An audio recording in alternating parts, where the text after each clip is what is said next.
Today from r/LetsNotMeet. Hooded man in the woods. Alright, I spent my entire slow day at work yesterday, reading through this sub, so now I want to share my little story.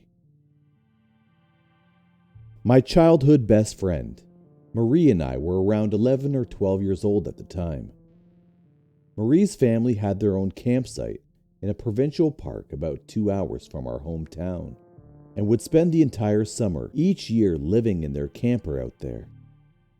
This particular summer, I was able to go and stay with them for a week. We were so excited to spend our time adventuring around the forest. On the last night I was there, we decided we wanted to hurry down to the ice cream shop by the lake before it closed. It was early evening at this point, still pretty bright out, but beginning to lose light. The path we took was down a short slope right next to the main road, with maybe 10 feet of thick brush and trees in between. On either side was the forest, with more tall, thick brush. So we were walking along, not seeing a single person on the path in front or behind us. We hear a sudden rustling and snapping of branches, similar to the sound of maybe a deer moving through the woods. I wouldn't have thought anything of it, but then the sound of running footsteps follows. Marie glances back and suddenly grabs my arm, urging me under her breath not to look back. At the same time, the running stops. I don't know why I didn't ignore her and get a look myself. I guess I could sense the very real fear in her voice and chose to listen. We both start to panic, getting that feeling like when you're running up the stairs after turning the basement light off. We pick up the speed as much as we can without breaking into a sprint, knowing the ice cream shop is only about a minute walk away at this point. The path soon breaks, and we are in the parking lot.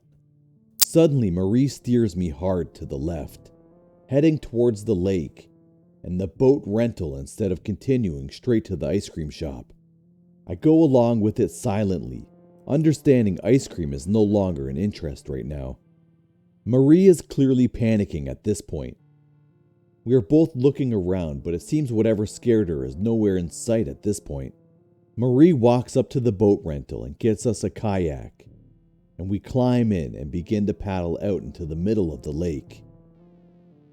As we paddle, she tells me there was a man behind us, and that the man had stopped running at us very abruptly upon making eye contact with her. He had been wearing a long black coat, with the hood up despite it being the middle of July, had a terrible smirk on his face, and she swore that as he stopped running, she saw him put something shiny away into his coat. He appeared to have just emerged out of the bushes after we walked past, given the sounds we heard right before he came running out onto the path. We reach the center of the lake and start paddling. I pull out my Nokia brick phone that my parents had, thank God given me just in case. I hand it to Marie and tell her to call her parents to come pick us up. As the phone rings, I see her look out past me to the shore and go pale, lifting a hand to point to what she's seeing. I turned, and there was the man, stalking his way around the path that circled the edge of the lake, staring out at us. We sat in the middle of the lake and watched him do 2 full laps, never looking away from us, before finally disappearing. It took a few tries to get a hold of her family.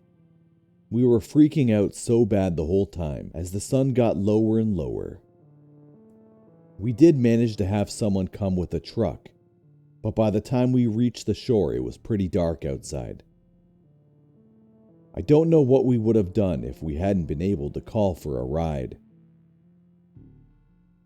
Looking back, I don't know why we didn't just go up to the ice cream shop, inform an adult there, and ask her parents to come get us then.